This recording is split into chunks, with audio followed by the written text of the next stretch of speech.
The best way to start writing is to stop watching videos.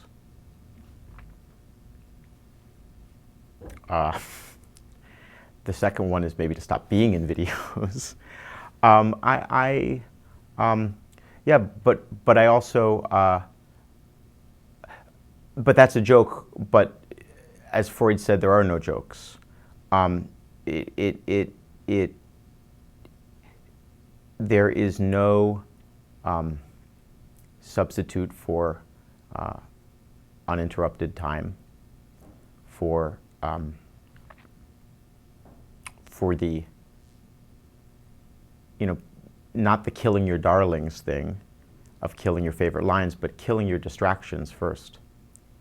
And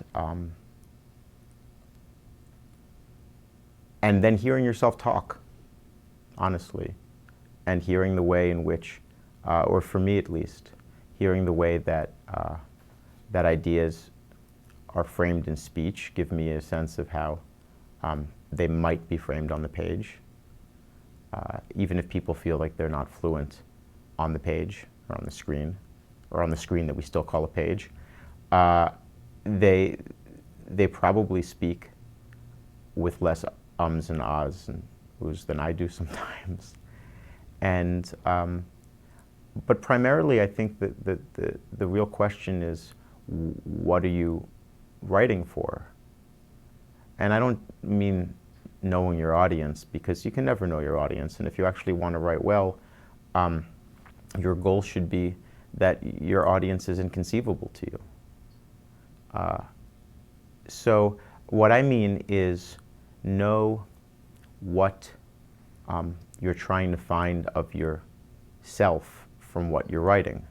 I think most people are stuck because they are either trying to find another person in what they're writing, or they're not even sure what they are, they're not even sure why they are hurting themselves so badly. Writing is a very strange thing, because it is, it's not the messy thing that you give to children in kindergarten, like paints, where you can smear it everywhere, or like when they give a bunch of kindergartners xylophones and they drive everyone crazy, right? Because it requires a little bit more education, right, to make the same amount of noise, let's say. But writing then becomes the most basic way, besides speech, of communication, and people do it very easily, right? But then it also becomes the hardest thing to do. And I actually tend to think about it like when I go to the zoo, which honestly has probably been twice in the last 10 years. But when you go to the zoo and you watch animals fuck, can you say that on this? You can watch them have sex, and you're like, oh, that's easy, right? Now, there are obviously different rules in the animal kingdom, or none, but it's thinking like, oh, if only it were so simple, right? And I think that getting in touch with some of those, honestly, instincts that are animal inside of us, like rage, resentment, the strength that comes from fear, will always, again, make good writing and life bad. If I knew who or what, right, my audience is, was, will be, then I'm not writing, I'm calculating, which is which I mean in the way we kind of use the word calculating, but also mean in that kind of good old American confidence man huckster sense. I'm reckoning up intended effects, interpretations. I'm weighing what people are going to read in certain ways as irony, as offensive, as anodyne, as prurient, as quote-unquote honest, right? And first of all, there's just the fact that all of these ideals are normative within generations, you know, and change, right? So we already know that all of these things that I'm sort of calculating to are going to be utterly upended by a younger generation that's going to consider me old and passé and worthless. There is, though, the hope that if you write with a certain openness to moods and states of mind that make you feel uncomfortable, those might be portents of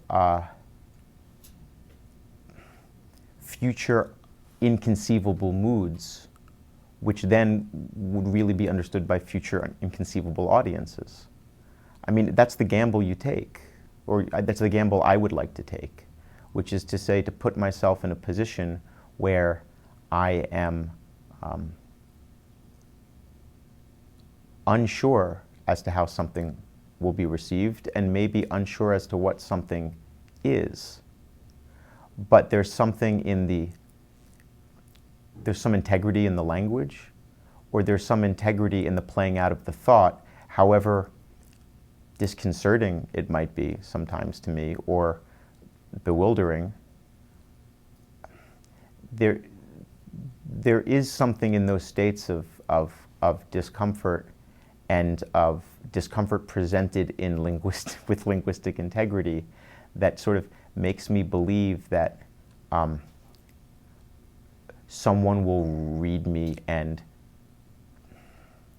know how to explain that mood to me, right? Someone will read me and know how to explain that impulse to me.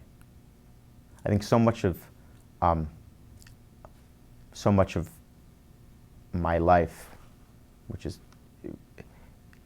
inseparable from my writing, is about trying to find explanations for certain impulses.